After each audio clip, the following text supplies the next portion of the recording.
jangan lupa tetap pemilihannya adalah yang pertama kan kewajiban, yang kedua kebutuhan, yang ketiga keperluan, baru yang keempat keinginan. Nah, kadang tuh suka kebalik gitu kan.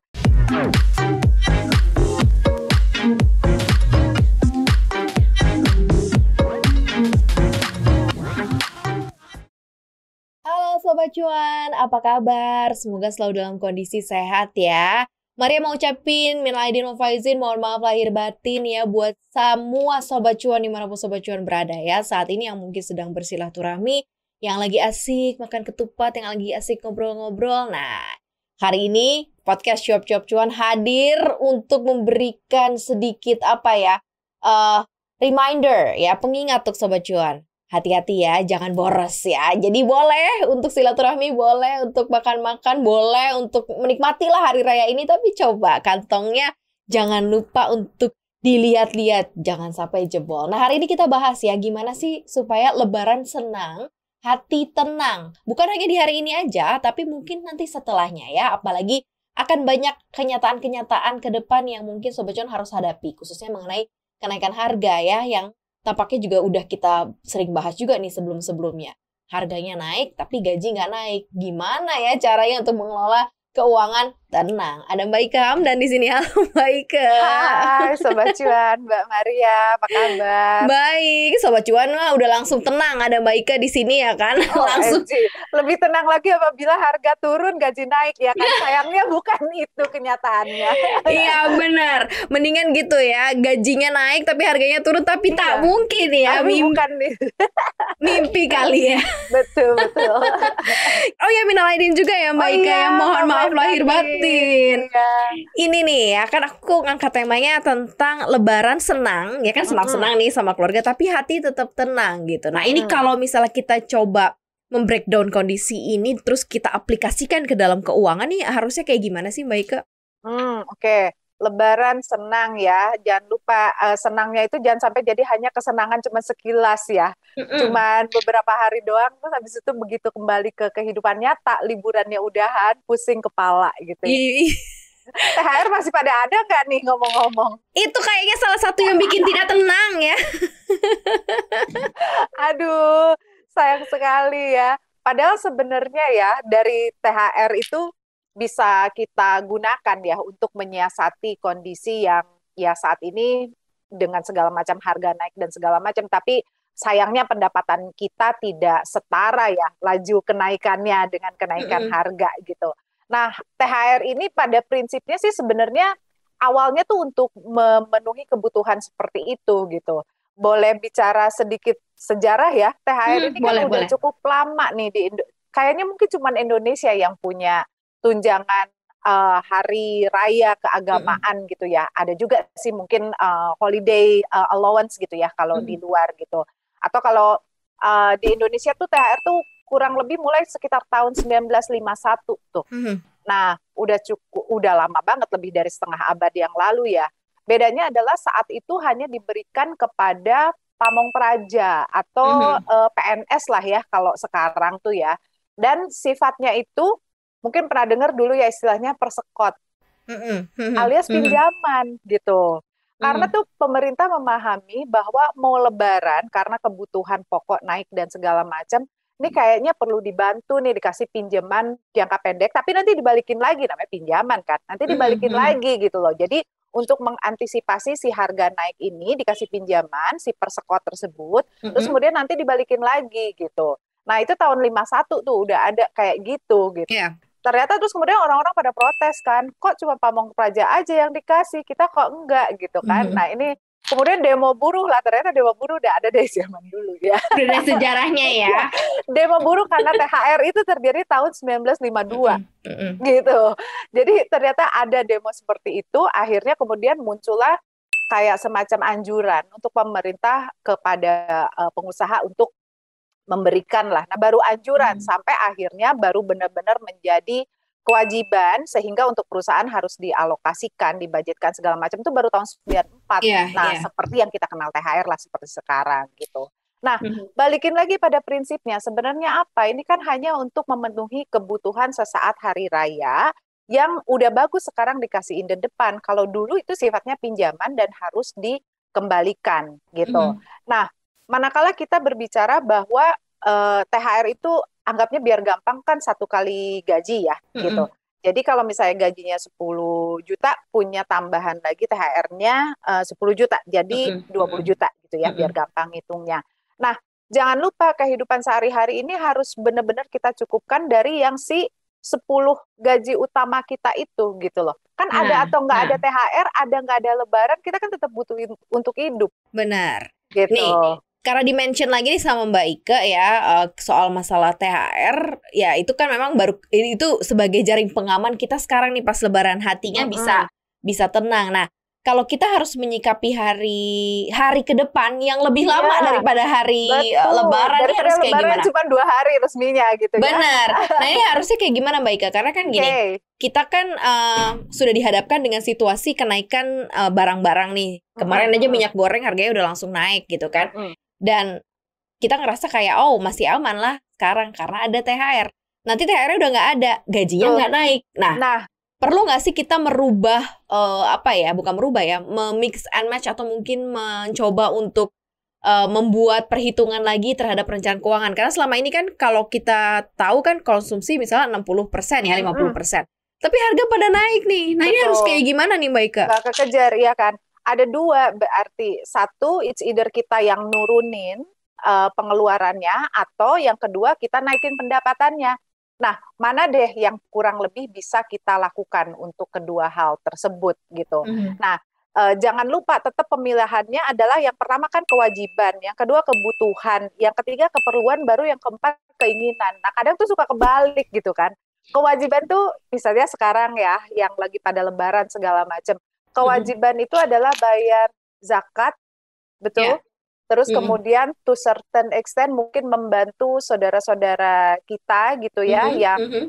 yang perlu kita bantu lah gitu ya. Mhm. Tapi juga jangan terlalu besar gitu loh. Manakala kita mau ngebantu saudara kita sesudah zakat selesai gitu ya. Mhm. Ya Mhm. sudah, dia perlunya apa? Misalnya, oh mau masuk kuliah gitu. Terus kemudian ada sedikit kekurangan. Kalau kalau memang bisa bantu, ya bantu seadanya. Mhm. Tapi yang ada terus kemudian semua ponakan mau dikasih, itu udah udah bukan kewajiban lagi, tuh udah keperluan Iya. buat show off gitu kan. Iya. Kan Iya. udah jauh banget gitu loh.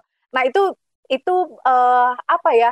Balik lagi kita kembalikan pada tempatnya. Kalau misalnya si THR ini adalah, berarti kan kalau tadi skenarionya 1 kali gaji, dari gaji awalnya 10 juta dapat THR 1 kali gaji jadi 20 juta. THR ini kan berarti di juta yang ke-11 sampai juta ke-20. Mhm. Betul kan? Mhm. Nah, kembalikan pada prinsip awalnya adalah oke, sesudah lepas lebaran ini hidup kita masih berlanjut. Aku masih punya utang nggak ya gitu? Masih ada utang besar nggak? Nah, mumpung ada si duit banyaknya ini, kalau masih punya utang besar, potong untuk bayarin, at least mencicil secara lebih besar hutang-hutang yang bunganya tinggi.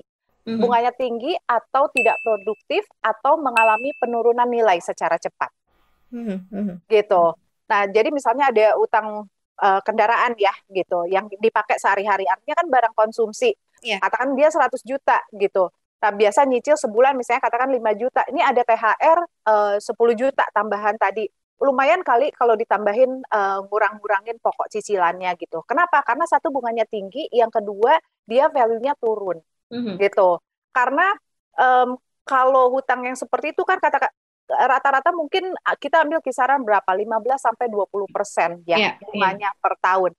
Investment itu udah jago banget kalau bisa dapat 15-20% ya kan. Iya. Sementara THR Bener. dapatnya sekali gitu loh. Mhm. Nah, Mhm. jadi itu kalau saya sarankan adalah satu, untuk yang pendapatan kita yang aslinya itu gunakan untuk kehidupan yang aslinya. Kedua, Mhm. tambahan dari si THR ini dalam skenario tadi, juta yang ke-11 sampai juta yang ke-20, itu prioritaskan untuk satu, penuhin kewajiban. Apa? Mhm. Kalau misalnya Mhm. dalam hari raya ini adalah zakat dan membantu seperlunya, ya. Seperlunya ya, Seperlunya, nggak bukan perlu semuanya ya. semuanya juga gitu loh, dan nggak perlu show off juga, Iya, setiap iya, iya, iya. anak kampung lewat dikasih angpau, halo gitu kan.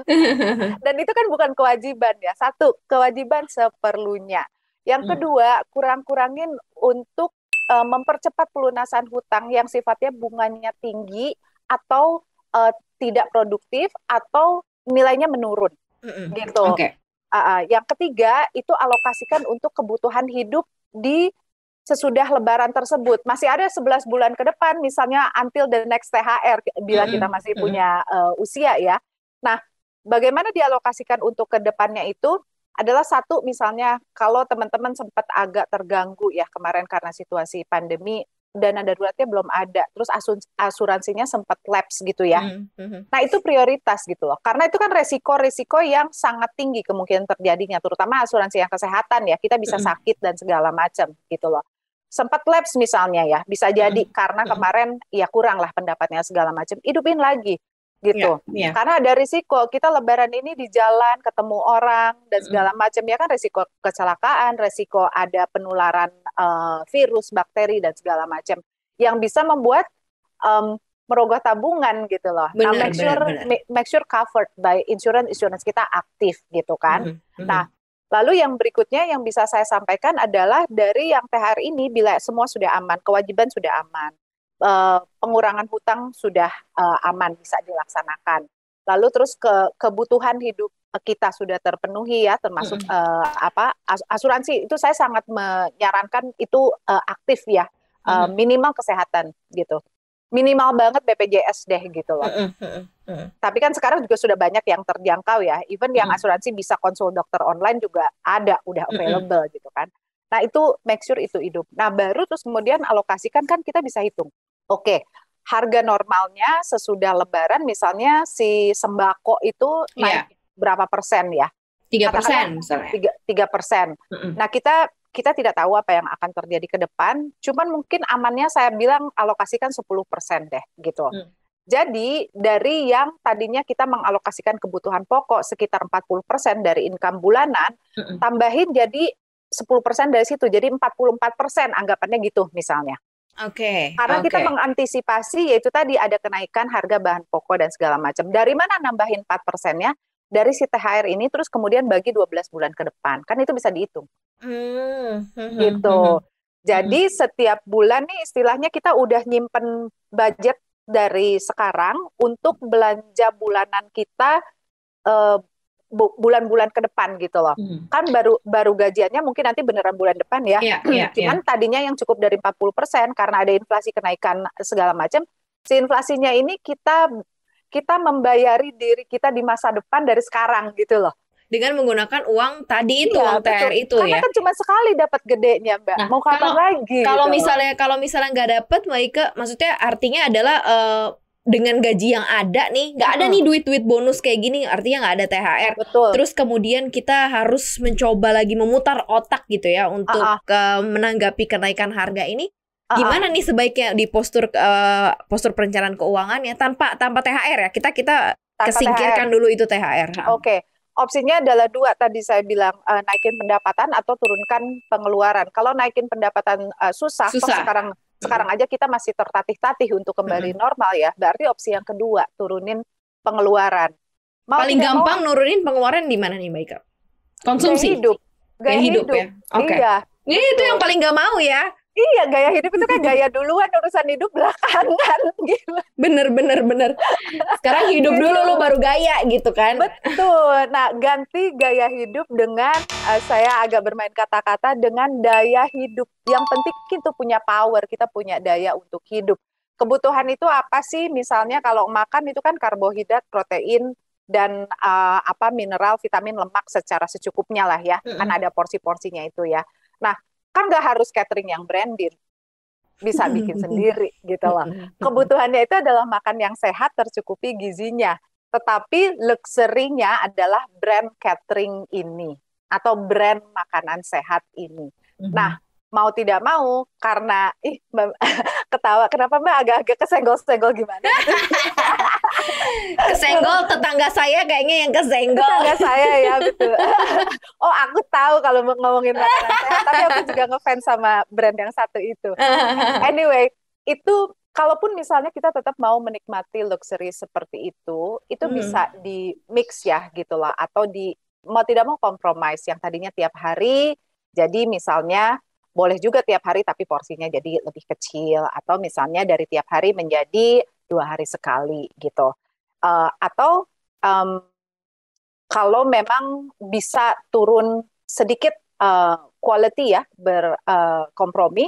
Tadinya minyak goreng yang very premium yang harganya mungkin 70.000, as long as it is masih sehat, bisa sedikit downgrade ke yang 50.000 misalnya gitu. Biasanya belanja di mana, di supermarket yang high end, ini mungkin nggak apa-apa lah ke pasar gitu ya, kali-kali gitu ya. Tapi aku tahu ini pasti susah gitu loh.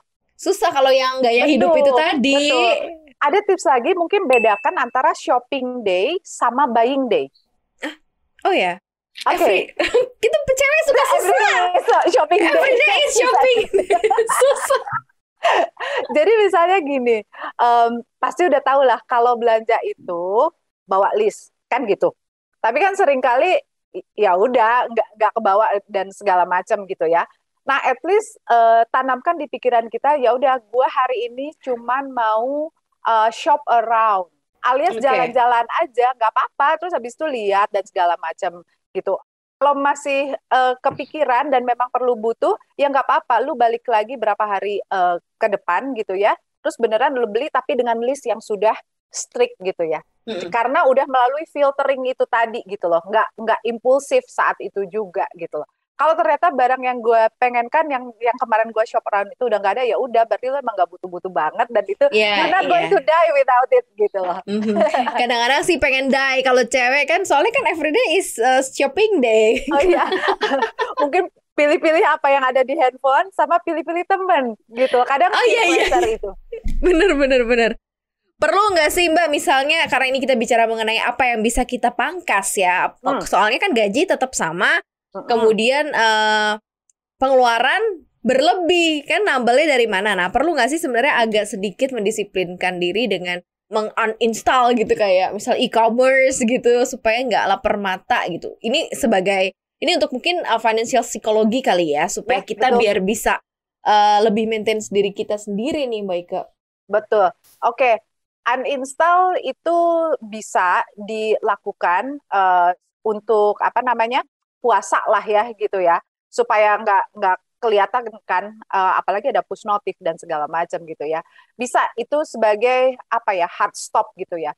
Tapi sebenarnya kan kalau uninstall itu kita melepaskan kendalinya keluar gitu loh.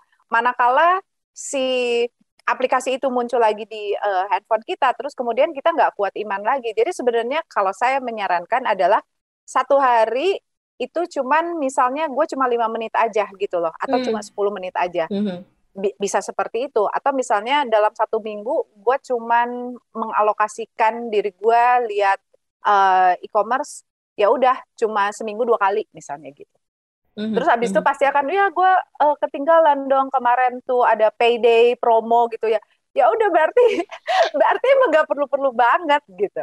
Gitu sih Mbak gitu. Jadi bisa aturnya dari luar, tapi sebenarnya yang lebih kuat adalah aturnya dari dalam diri kita sendiri. Gitu. Kendalinya dari diri sendiri sih yang paling manjur ya.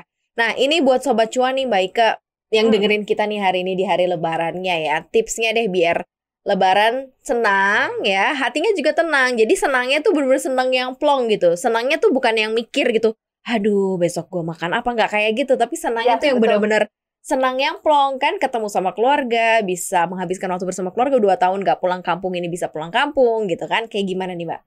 1, bikin list. Mana yang keperluan atau kebutuhan, mana yang keinginan gitu. Kalau ditulis itu secara psikologis kan lebih kuat ya gitu. Jadi kita bisa bikin ini kebutuhan atau keinginan. Kita bisa dengan sendirinya mencoret, itu lebih powerful. Secara psikologis seperti itu ya. Including mau kirim hampers gitu ya.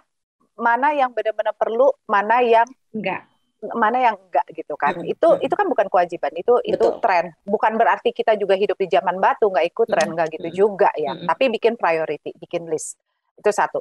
Terus lalu yang kedua adalah benar-benar surrounding diri kita ya, dengan kita pay forward diri kita di masa depan. Kalau aku sih melihatnya seperti itu gitu.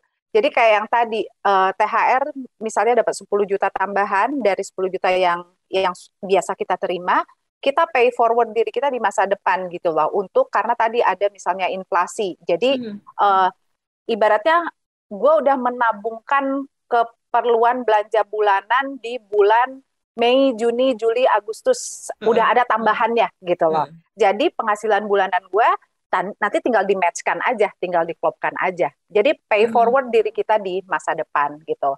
Yang ketiga nih, sejelek-jeleknya banget adalah selesai Lebaran, jangan sampai punya utang.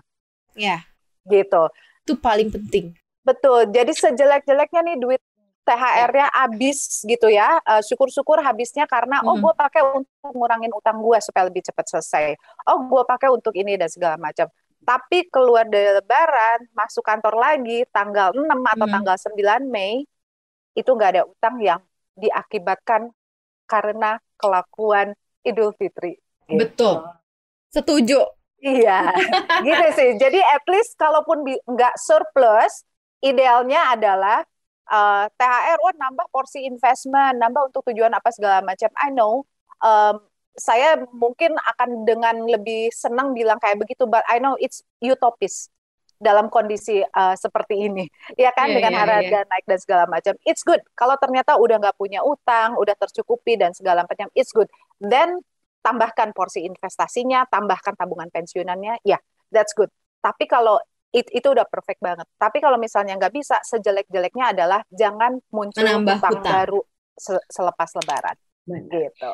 Itu di note semua ya Sobat Cuan ya, supaya ya itu ujung-ujungnya Lebarannya tenang, hatinya senang, begitu kan. Setelah itu juga bisa menjalani kegiatan lagi, bisa lebih menata lagi dengan pikiran yang jernih karena udah nggak ada utang dan bahkan tidak menambah utang. Itu yang paling penting ya. Itu yang paling penting. Sip, thank you banget Mbak Ike udah mau sharing di hari Lebaran ini. Semoga selalu sehat dan juga salam buat keluarga ya Mbak Ike ya. Sama-sama, thank you Mbak. Thank you, maaf lahir batin. Dan thank you banget Sobat Cuan udah dengerin Maria hari ini. Jangan lupa untuk dengerin kita di podcast kita terus di Spotify, Apple Podcast, Google Podcast, dan juga Anchor. Jangan lupa follow aku di Instagram kita di @cuap_cuan dan subscribe YouTube channel kita di cuap_cuan. Like, share, dan komen ya. Dan jangan lupa podcast kita hari ini pun juga tayang di CNBC Indonesia TV. Thank you ya Sobat Cuan. Minal aidin wal faizin, mohon maaf lahir batin. Bye.